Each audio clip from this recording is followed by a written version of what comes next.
Ladies and gentlemen, welcome to the Jamesville-DeWitt Central High School here in DeWitt, New York. My name is Sam Gelfand, the voice of the Red Rams, and I would like to be the first to welcome you to the first round of the 2022 Section 3 Class A Girls Basketball Championship Tournament. The Oswego Buccaneers coming in to take on the Jamesville-DeWitt Red Rams tonight, and let's be honest, it's going to be a little bit of an uphill battle for the Oswego Buccaneers. Actually, that's downplaying it. It's going to be a little bit more like trying to scale Mount Everest with a couple of dinner forks. Oswego has lost to the Red Rams by an average of about 30 points in the two times they have faced off this season. But it's the playoffs, and you know what they say, any given Sunday or any given Friday night in this case. We are all set to get underway.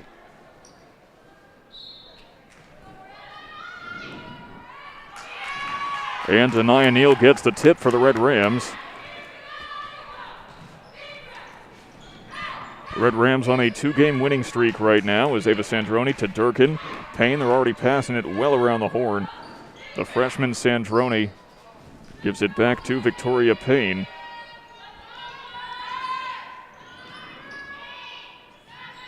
Now with 6 seconds on the shot clock, Victoria Payne drives in, but it rolls off the rim, rebounded by Adriana Ellis. Thank you so much for joining us here today on JDTV. And Victoria Payne gets her first steal of the day.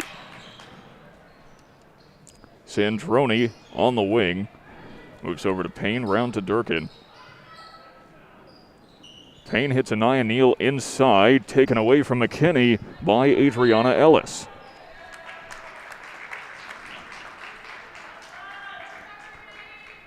And now it's still a Red Rams ball.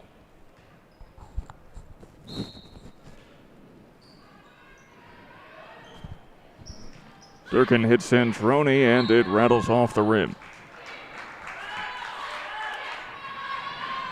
Shot selection has been something both of these teams have had a little bit of issue with this season. Now Sandroni on that wing where she likes to be, gives it to Durkin. Neal, McKinney, Payne, long two.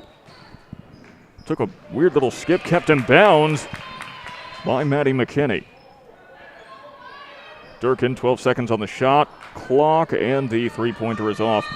Anaya Neal fighting for it inside.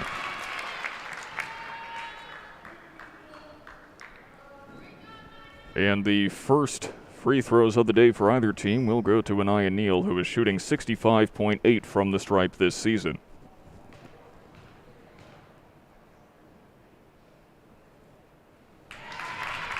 And there's point number one.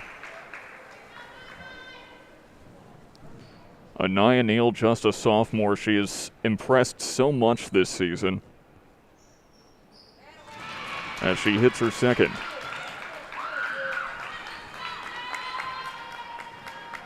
Neal is 5'10", but she has accuracy on her side as well, and she is a danger beyond the arc.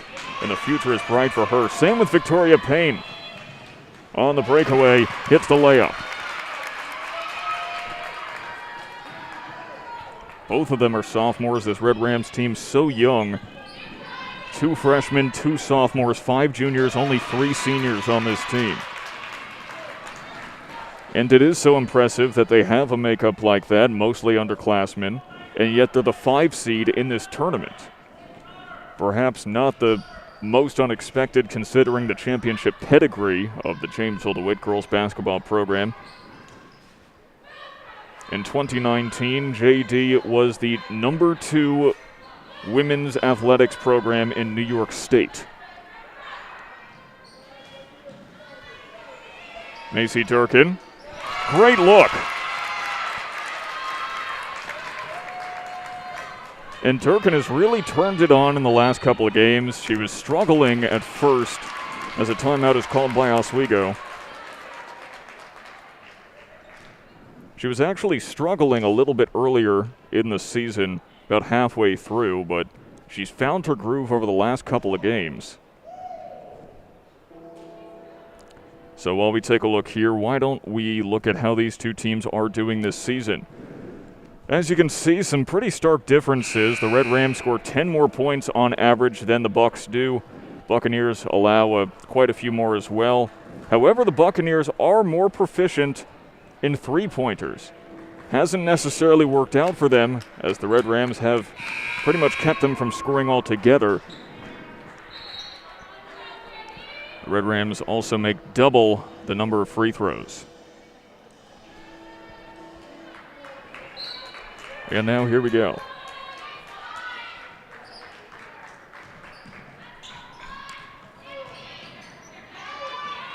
Pass tipped and taken away by Victoria Payne. 2 steals already and 2 breakaway layups.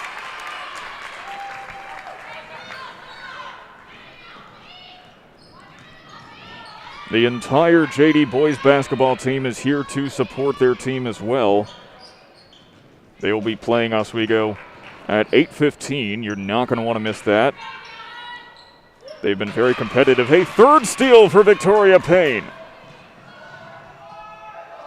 That one rattles off, though. And the and one for Ava Sandroni.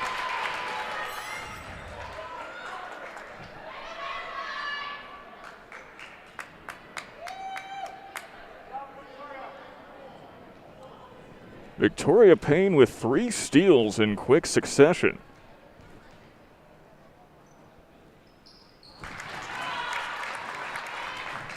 And 3 points already for Ava Sandroni.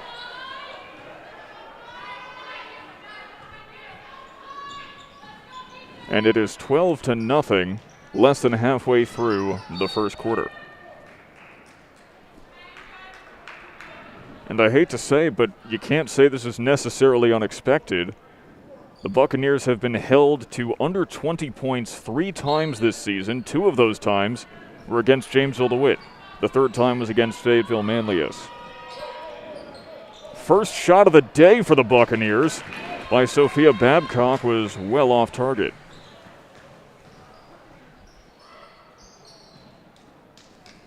Babcock against the Red Rams has been responsible for almost all their scoring, and yet her field goal percentage is somewhere around the 15% mark.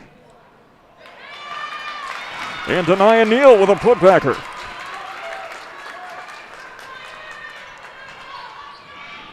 $14-0.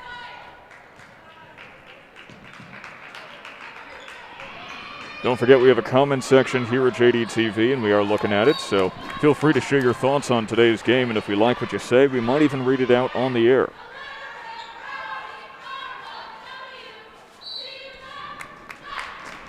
And another timeout called by Oswego.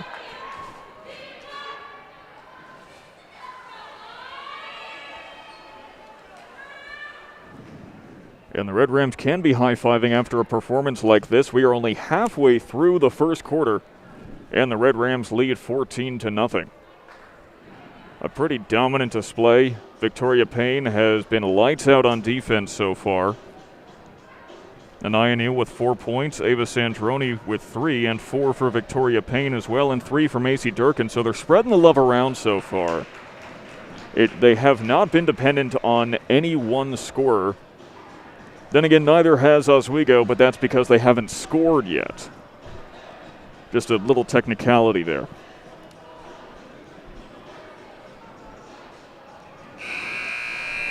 And you know, for the Red Rams, you have to imagine they're kind of treating this like a warm-up game of sorts, as they're going to be facing some very tough competition later in this championship tournament. From what I've seen, the experts are mostly thinking that the Red Rams may see their season end with a rematch against Auburn, who have beaten the Red Rams twice this season. And they're going to need a lot of momentum to stop them. After all, with players like Leah Middleton, it's very tough to stop a team like the Maroons. But of course, the Red Rams may be looking ahead, but you have to keep your head in the here and now. You have to, as they say, keep your head in the game. A guy named Troy once told me that. Shot clock violation. The Red Rams, last time they played Oswego at home, forced 3 or 4 of those, actually. Their defense just works wonders against the Buccaneers. Durkin at the top, round to Sandroni.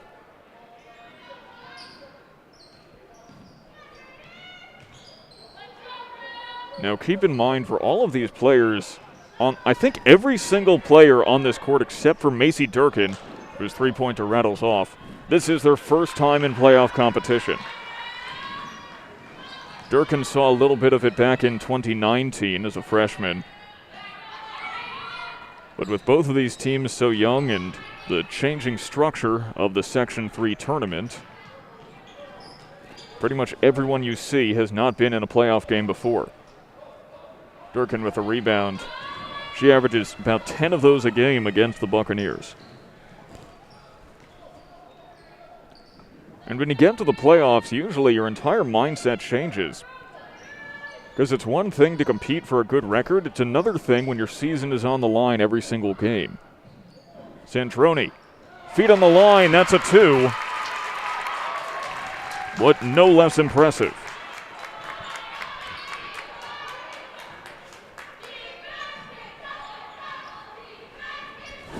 There's a lot of pressure in the playoffs as Sophia Babcock shakes her woman off to the left. Little dribble around the back by Macy Durkin. And up 16-0, you can play with confidence. Though Anaya Neal can't hit that three-pointer, taken away by Durkin, as is customary. Wrestling for it, jump ball. Couple of subs here. Bella Sindoni and Miriam Zogby coming on for the Red Rams.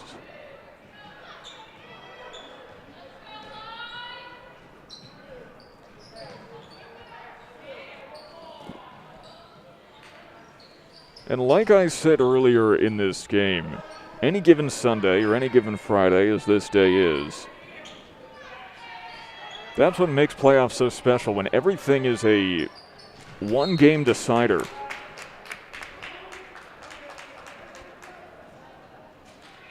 You know, seasons can end prematurely or extend in ways that no one ever thought imaginable, and that's why the section championship changed this season. First points of the day for Oswego.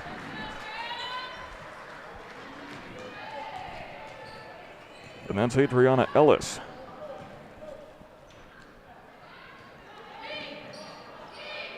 Zogby. Three-pointer rattles off almost. That's why they changed the tournament structure this season, so that every team is in, unless you opt out, as Carthage did. Then again, Carthage, the worst record in the league. They also, I think, only have about 9 players. Can you imagine?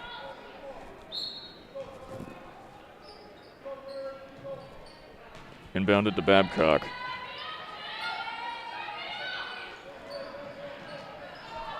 That's Ellis cornered. Tries to get around Neal, and good luck with that. Picked up by Sindoni.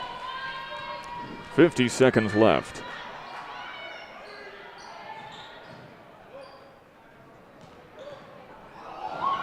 And Sandroni with some fancy moves, but she cannot get the payoff.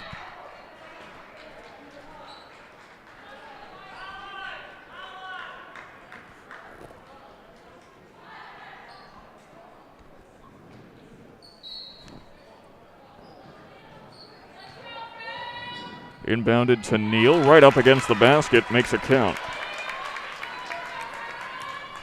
6 points in the first quarter for Anaya Neal.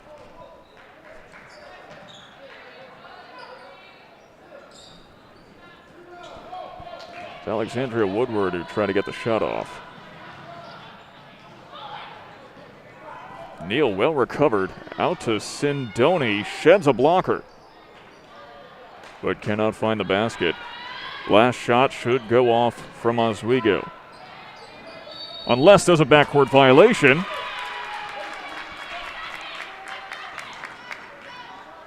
And sloppy handling kills teams.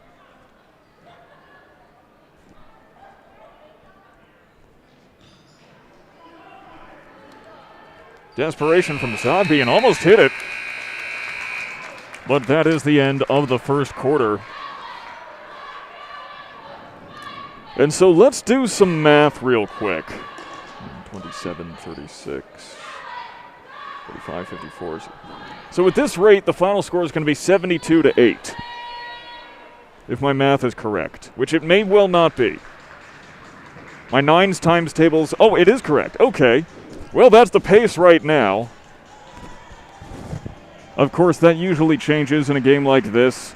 Come halftime, most of the subs will be on for Jamesville-DeWitt if this pace keeps up. But Oswego they've only had maybe 3 or 4 shots this entire first quarter. They just have not had any good looks, and when they have taken a shot, it's been pure desperation. No one's been setting their feet. No one's been getting close to the basket. It's simply, I can't get past this defender. Let me just chuck it up and hope for the best. But you cannot win basketball games on a hope and a prayer. So right now, everything is coming up Red Rams.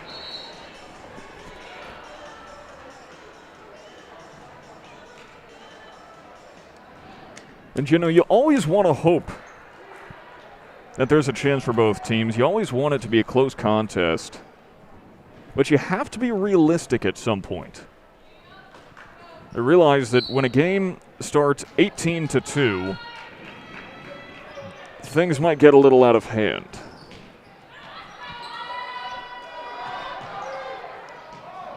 And shots like that from Sidney Heffer are not going to help the Buccaneers' chances.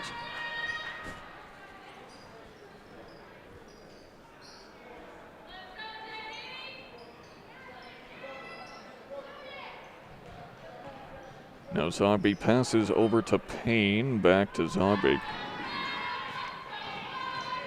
Payne forcing her way in. Takes all the steps needed. Durkin with a great rebound. Out to Bellasintoni. Nothing but net.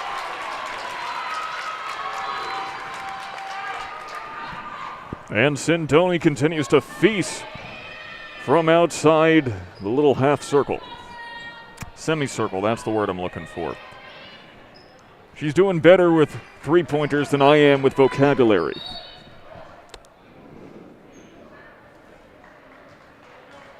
And it is 21-2. By the way, during that break between quarters, I just want to reassure everyone watching at home, yes, I'm about to be a college graduate, and I'm still counting on my fingers. If you're not good at math, it's okay. Depending on what profession you go into, you don't need it. Sometimes. It's relatively helpful in a lot of cases as Allison Bruns hits her first free throw.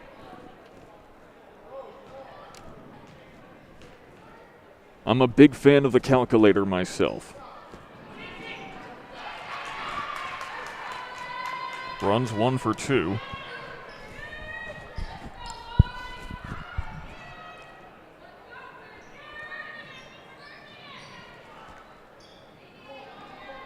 Durkin to Sintoni. And Lightning was not going to strike twice. Fancy dribbles from Babcock. Off the hands of Woodward, Babcock gets it back. Payne being pesky. Double team, just no way inside of the lane. The Red Rams defense has paid dividends all season, but occasionally they will let one go.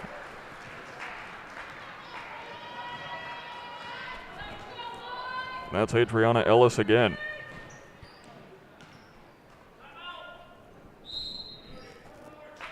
And a timeout called by Jamesville-DeWitt. Their first of the day. And there's Mr. Goodson still not knowing how to use the PA system. We've been ragging on him for this all season. In case you've never tuned into a JDTV broadcast before, which first of all, of course, we all know you have. You've been watching very closely all season. John Goodson, our athletic director, is a fantastic AD, but he just doesn't understand technology. And so oftentimes throughout a game, you'll hear his phone go off. We've gotten calls over the PA system once or twice. And we keep trying to teach him how to use it, but I don't know. It's like in one ear and right out the other. I don't know how to explain it at this point. I've given him music. I've shown him how to play it, but there's only so much I can do. And there's only been so much that the Buccaneers have been able to do against the Red Rams defense. It's 21-5 as we are back underway here in the second quarter. Payne on the run, rattles off, rebounded by Ellis.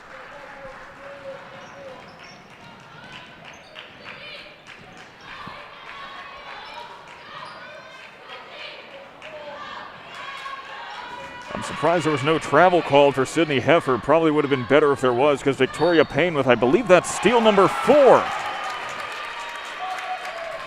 And another layup. No one is getting points off of turnovers like Victoria Payne is tonight. And she gets the end 1-2. First foul for Allison Bruns.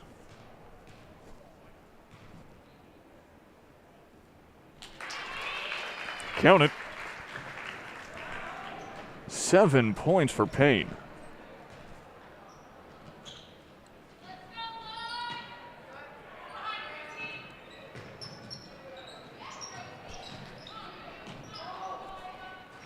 From the corner, rattles off, though a good look from Ellis.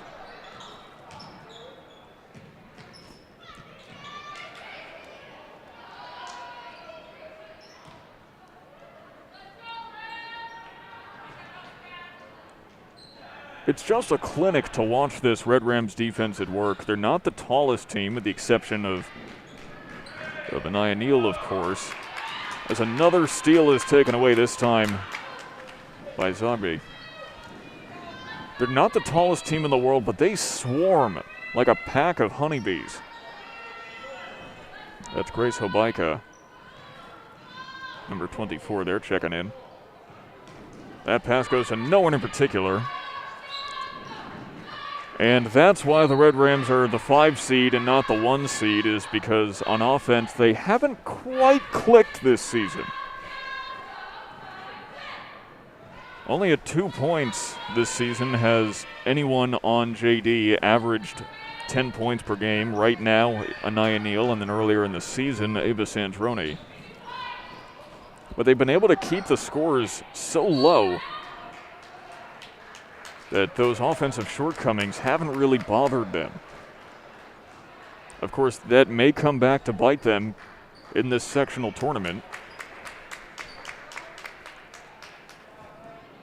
But based on the current score, there isn't much to worry about.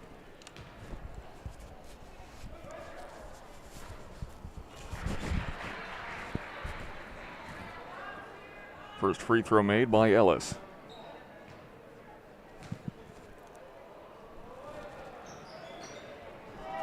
And same with number 2.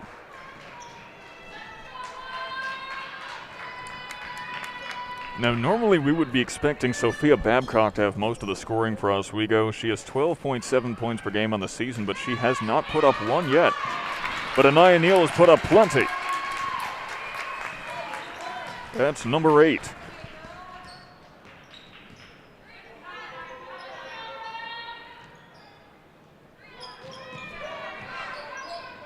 Babcock passes to Ellis. And Hobaika almost took it away on the ground off the hands of Riley Reynolds. Prevented from being a backcourt violation, but that was close off the hands again. This passing is sloppy. You get you're desperate, but you got to take your time and make sure that your passing is not going the opponent's way.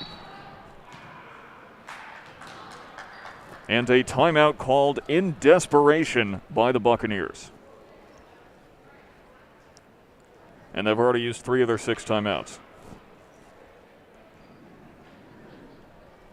Now, here's some living proof of the Red Rams defense. This is the Oswego score report, which you see is a representation of their field goal percentage in the 2 games they've played against the Red Rams.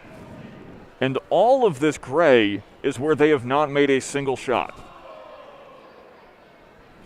The darker the color is, the better their field goal percentage is. So they've done all right from out here. Red Rams haven't even given them that today. And for some reason, they've gone like 4 for 4 from this little circle right here. But otherwise, they have to get right up against the basket, which the Red Rams have not let them do tonight in order to score against this team.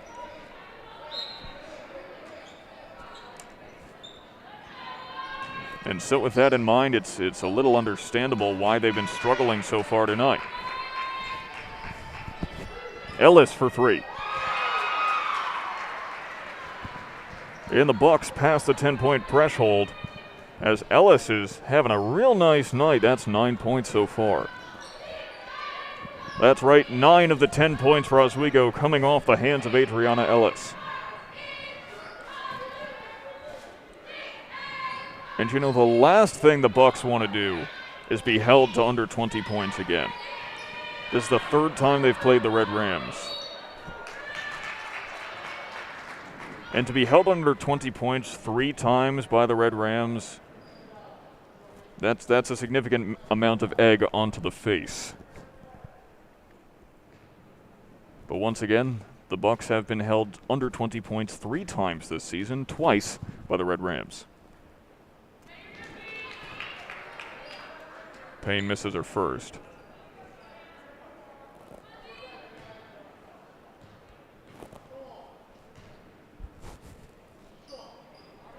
And makes her second.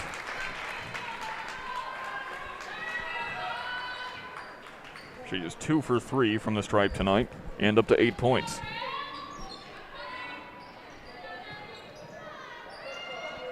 So that's 16 of the Red Rams' 27 points coming between Neal and Payne. And now Payne off to the races once more. And she crosses the 10-point threshold. That's right, Victoria Payne has now scored more points than the entirety of the Oswego Buccaneers combined. And Anaya Neal will cross the threshold as well.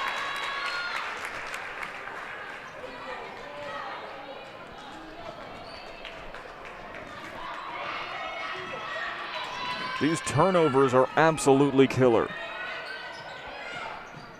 I wish I knew how many shots the Buccaneers have gotten off so far. I don't even know if that counts as one.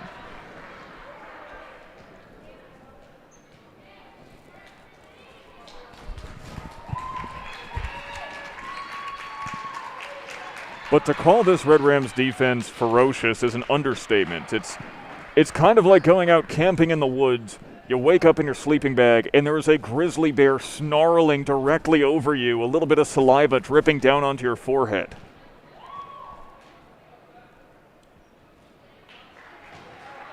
And that's why you got to get free throws in order to get any points up. Except that the Buccaneers average half the number of free throws per game than the Red Rams do, though 2 made by Sophia Babcock, and she's finally in the scoring column.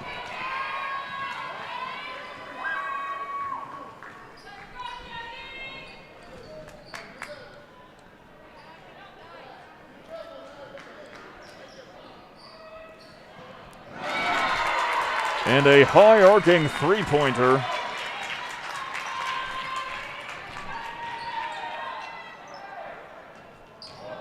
And it cannot be returned in kind. That was Maddie McKinney who scored there for the Red Rams. And another, though that one's just 2 points, for Sadie Withers.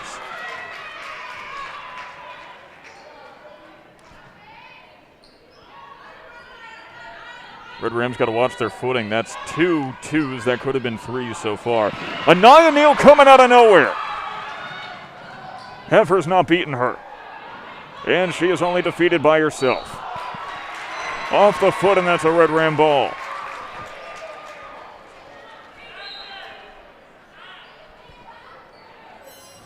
Substitution coming on one more time.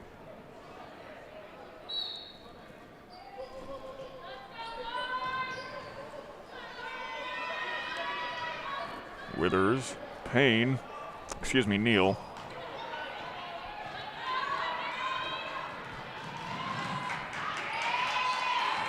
Now Babcock, Heifer. And Ellis overshoots it, rebounded by Neal.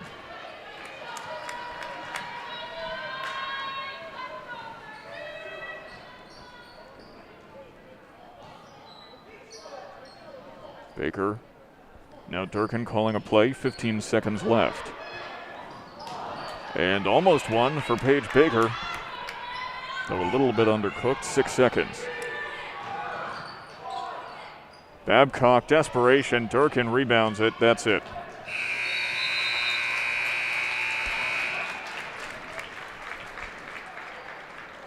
The Jamesville-DeWitt Red Rams are cruising in the express lane right now, up 36-12 over the Oswego Buccaneers in the first round of the Section 3 Class A Girls Basketball Championship Tournament. We'll be back in 10 minutes at the start of the second half. We'll see how these two teams adjust. Only one way to find out. Sam Gelfand here, the voice of the Red Rams. We'll be back in 10 minutes.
Welcome back, ladies and gentlemen, for the start of quarter number 3 here between the Oswego Buccaneers and the Jamesville-DeWitt Red Rams. We are back underway now. Buccaneers actually get 1 timeout back because it's 6 timeouts total they get. And they might need them, considering the Red Rams have been running roughshod over the Buccaneers so far, as Anaya Neal, right on cue, proves me right. 12 points already. Her career high is 13. Same for Payne, and she's at 10 points. So we're looking at 2 career days possibly for the Red Rams. Lots of time for Allison Bruns, off the mark and rebounded by Durkin. Who else? Durkin now takes it across half court. The first half was all Red Rams, as Neal takes a jumper from the stripe, rebounded by Ellis. The Buccaneers probably got up less than 8 shots or so in the first half. Most of their points coming off of free throws, as there's a travel. Yes, that has been the one bright spot for the Buccaneers so far today, is that they are 5 for 6 on free throws so far. But the Red Rams defense has just been too pesky, too dominant, too fierce. And now Durkin misses a 3. Ellis with yet another rebound. You know, Ellis is also a softball outfielder, and I think you're seeing it here. She's shagging fly balls all over the place.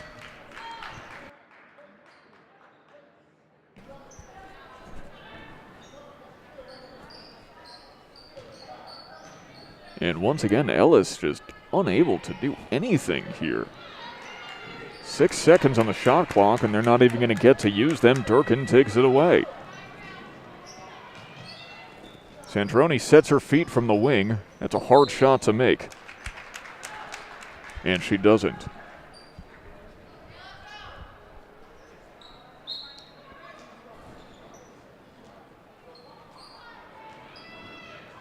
Now Sandroni thinks she might have something here. Give and go, and it doesn't.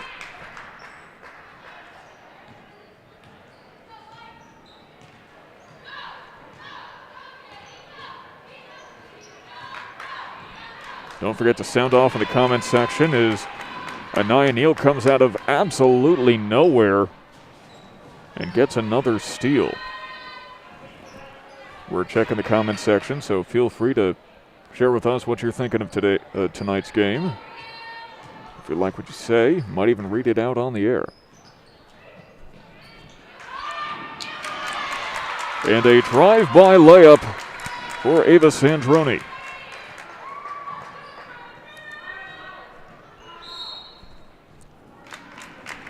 And a timeout called by Oswego.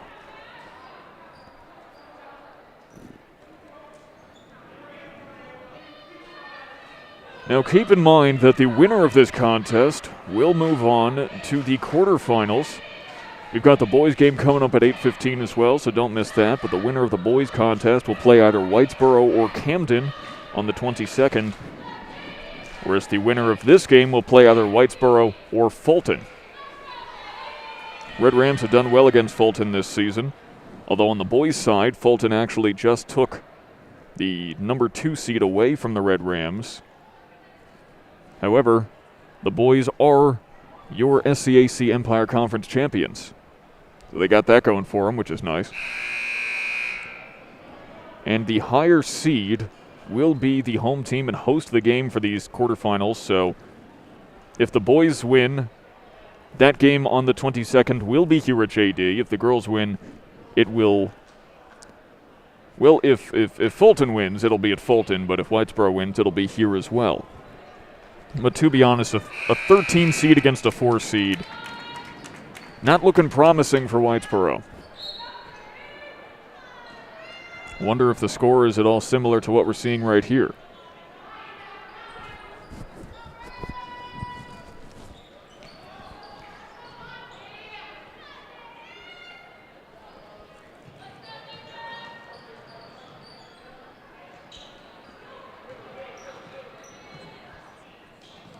The Buccaneers just can't get looks. And that's the second shot clock violation of the day. Obika coming on for Santroni.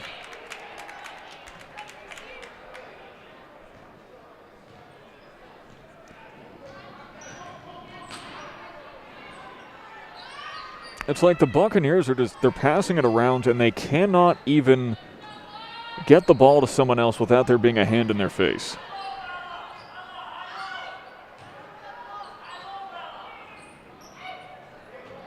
Now Neal, quick shot taken by Gabby Schnorr off the mark.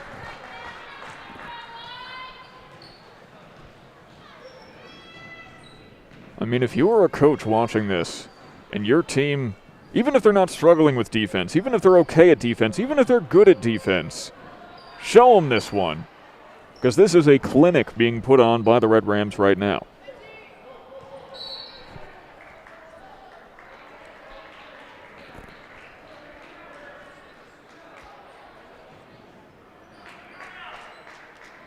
I mean, there's no other way to put it. They're just so dominant in the paint.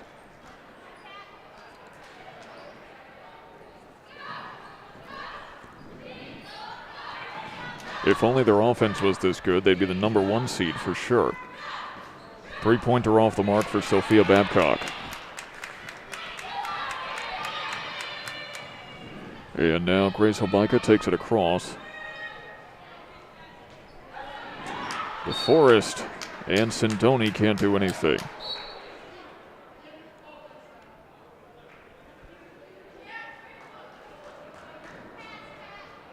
Going to the line now is Bella Sindoni.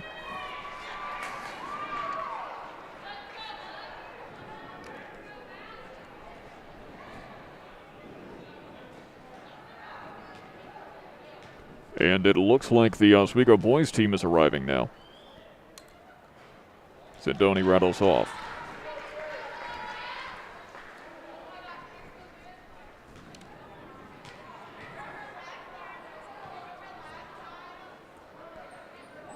But she makes her second. And Sindoni's up to 4 points.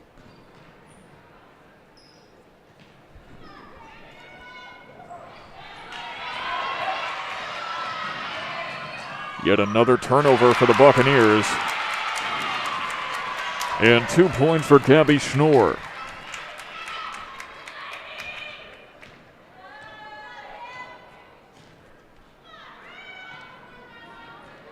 So do not forget to join us at 8:15 for the boys contest, Oswego versus Jamesville-DeWitt.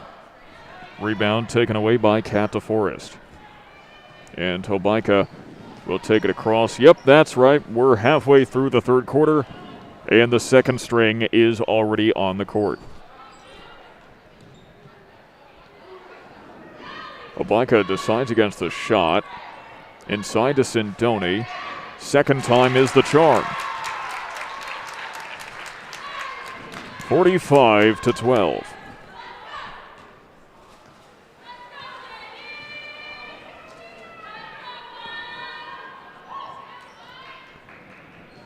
And you know, you want to sugarcoat it.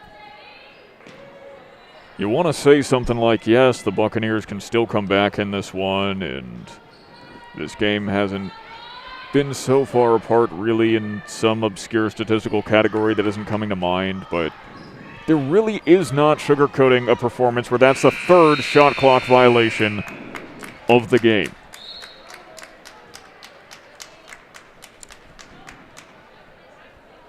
You could sugarcoat this all you want. You could empty an entire bag on top of this game, and it's still going to be bitter going down.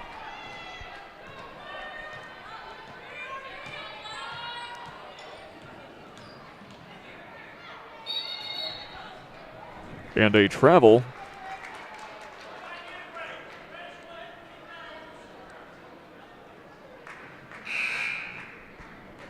Now with 1:39 remaining in the third quarter, Oswego are putting subs on as well.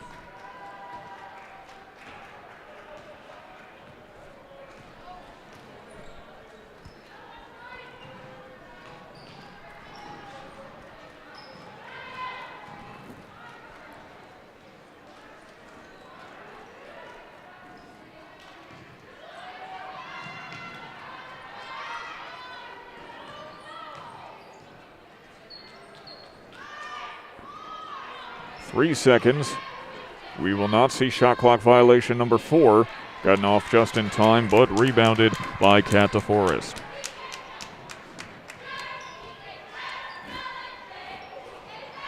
Zogby almost lost it for a moment. Way to hold on. Sintoni off the hands, kept in bounds. Hobaika almost had one. Kept in. Hobaika, what a great save by Zogby. Hobaika can't get it closer to the net.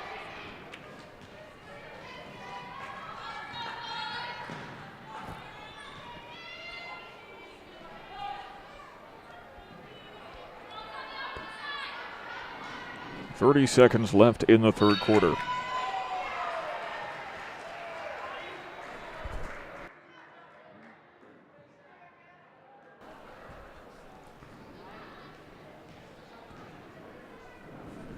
There's boys assistant coach John Barlow coming across the screen. No 1970 suit tonight. Check the game against DSM if you're wondering what we're talking about. Almost on the mark there for a number 10 on Oswego, who there isn't even one on the roster.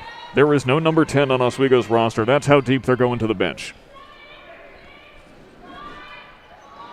Zogby will close out quarter number 3 in style.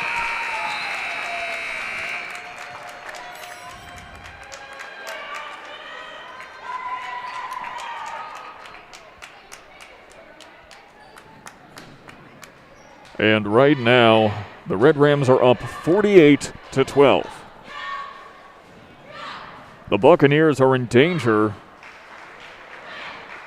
'Cause if I'm correct, did they just not score a single point that entire quarter? They were kept to 0 this entire quarter. It's the sort of thing that you don't even notice. And if you're wondering why, let's take a quick look at some of the statistics from these prior games against each other in 2022. The Buccaneers are shooting 19% against the Red Rams versus 38.3 for the Red Rams. The turnover percentage more than doubled, up to 28%. That's right, almost 1 in 3 times that they get the ball, they give it away. They're also out-rebounded by 15 rebounds. And look at these steals, 11 per game for the Red Rams, 3.5 for the Buccaneers, and it's pretty apparent why it is currently 48-12.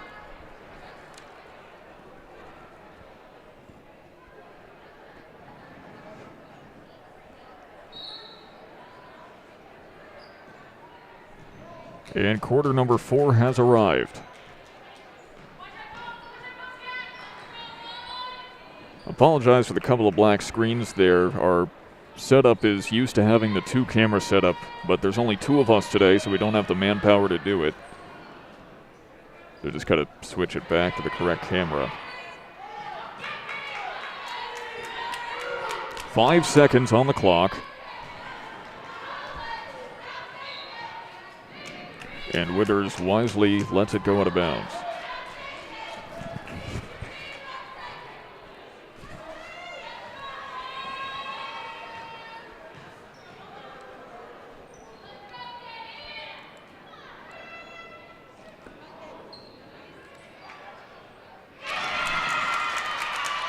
And a couple of points for the Red Rams will bring them to the 50-point mark. That's 2 more for Gabby Schnorr.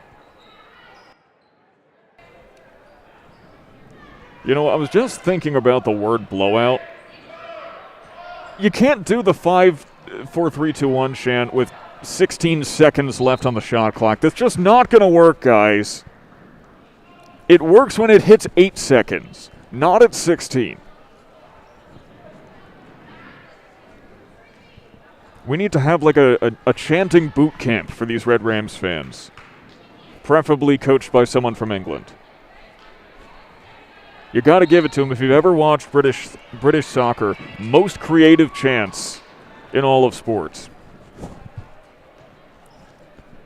But I was thinking about the word blowout, and You know, I am from a baseball background, as some of you may know. Baseball is my primary sport, and in baseball, the word for a blowout is a laugher. And I have to say, blowout is kind of a kinder term than laugher is. 5 seconds on the clock this time as Baker airballs it.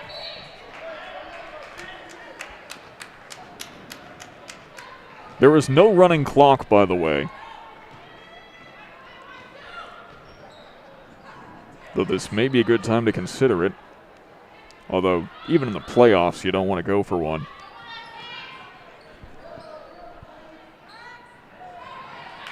Rebounded by Schnorr.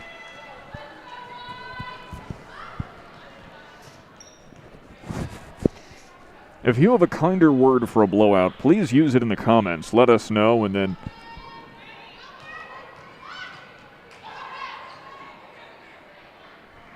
aggressive rebound there from Riley Reynolds. There's a couple of people chanting 5, 4, 3, 2, 1 at the beginning of the shot clock. At this point, you're just amusing yourself. Hey, that one makes it in.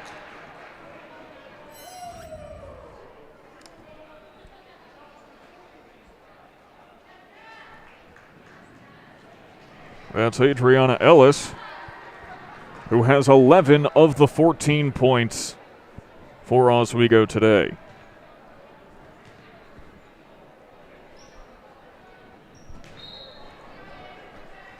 That will not be another.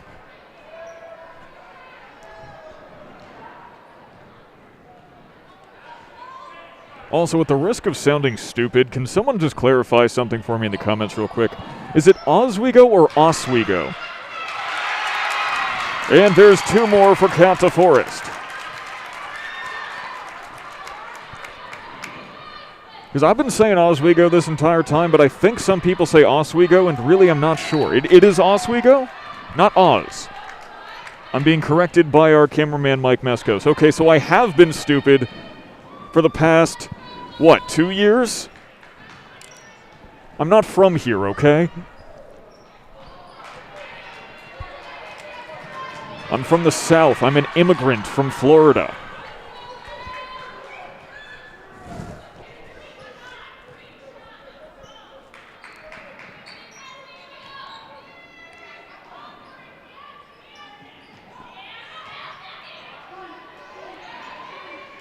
And Baker almost gets one. I gotta say, when I decided to go to college at Syracuse, I was not expecting it to end up in the place described in Led Zeppelin's Immigrant Song. They come from the place with the ice and snow and the midnight sun where the hot springs glow. You know, Syracuse. We've got Vikings here, I'm pretty sure. Up in Thousand Islands, that team's the Vikings. 3 seconds on the clock. Desperation shot taken and not hit by Sophia Babcock.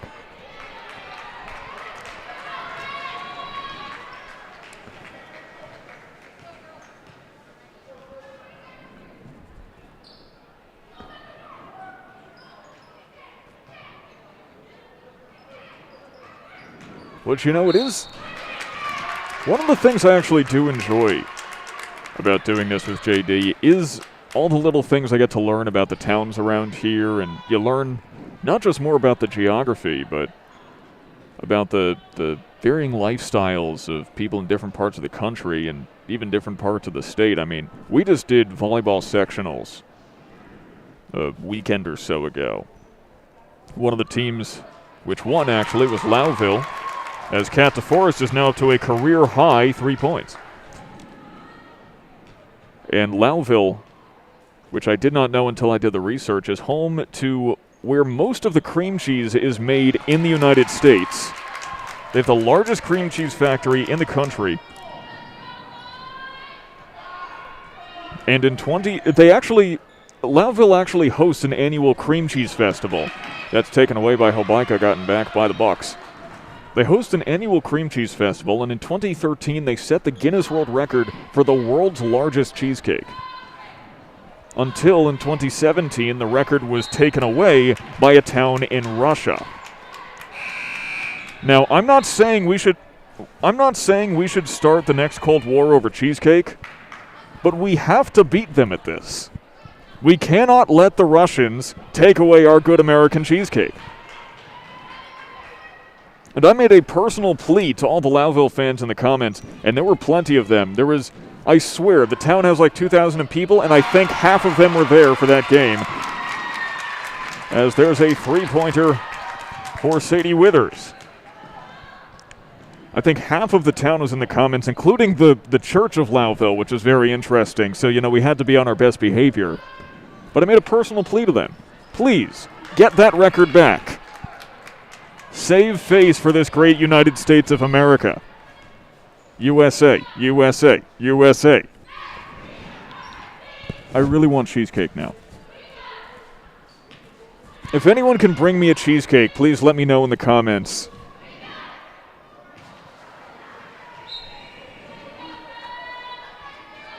I've been saying all season that we should really, pass around a hat after these games. All the people listening, if you want to chip in a couple of bucks like a street musician, put a cheesecake in the hat. What if you ate cheesecake out of a hat? Hey, three-pointer for Riley Reynolds. But what if you ate cheesecake out of a hat? It would probably be all felty. It's 57-17, people. There's nothing else to talk about.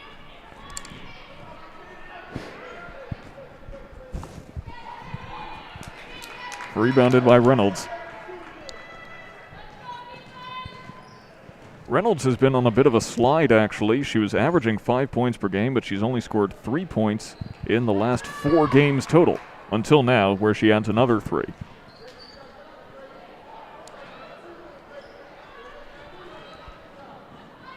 What is your favorite variety of cheesecake? Please let us know in the comments. I think you can't go wrong with the original New York style. It's hard to beat.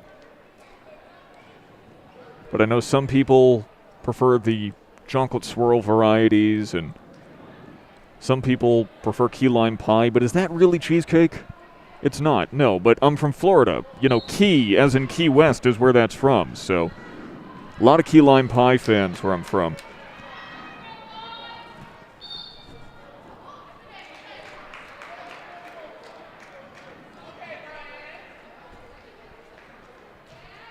Also, sometimes you drive around upstate New York and you feel like you're driving through the middle of nowhere. Trust me, middle of nowhere is when you're on the highway that goes down to the Florida Keys and you literally cannot pull over because you're on a 7-mile-long bridge. Yes, they have that.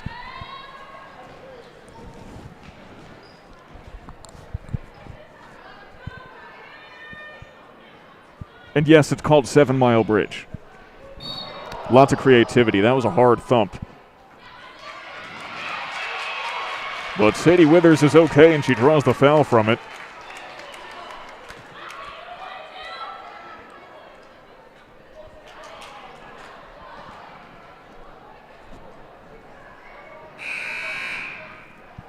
The only downside of putting the second string in a game like this is that Anaya Neal was at 12 points and her career high was 13, and you want her to get that. You want her to get that record, but she's a sophomore. She's got so much time to beat that. And let me tell you, Anaya Neal, Victoria Payne, and Ava Sandroni, and many other members of this Red Ram squad, but especially those three, are going to be terrifying next year. Sandroni is going to be a sophomore. Neal and Payne are going to be juniors. They've got so much room to grow, physically and as a player. Anaya Neal's already shooting 27.8 from beyond the arc. I mean, that's probably going to go up to 35 by the time she's done, if not higher.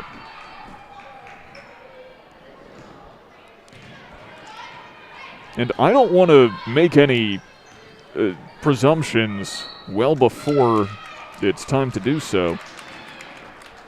But you have to wonder, 1 or 2 years, with this team refreshed and those core three at their highest potential, could we be talking return to the state championship? It's likely.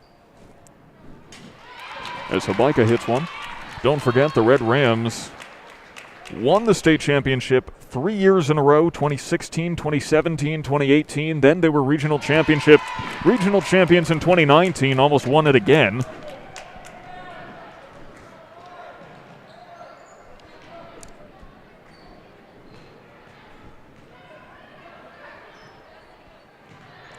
And unless Oswego gets another couple of shots off, they're about to be held below 20 points for the third time by the Red Rams.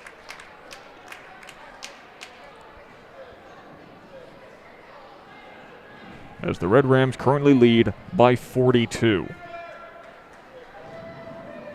You'd call it a football score, except this is too high to be a game of football.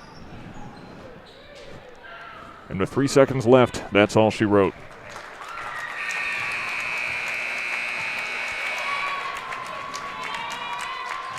The Jamesville-DeWitt Red Rams advance in the Section 3 Class A playoff tournament in convincing fashion. A 42-point blowout over the Oswego Buccaneers, who were completely and utterly shipwrecked in this contest. Now, do not forget, at 8:15, we will have the boys' contest, and that should be a very exciting one, and frankly, a lot closer than this one was. So stick around for that. This stream will be going down, and that stream will be going up momentarily. In the meantime, my name is Sam Gelfand, the voice of the Red Rams. Oh, I've been told tip-off has been pushed to 8.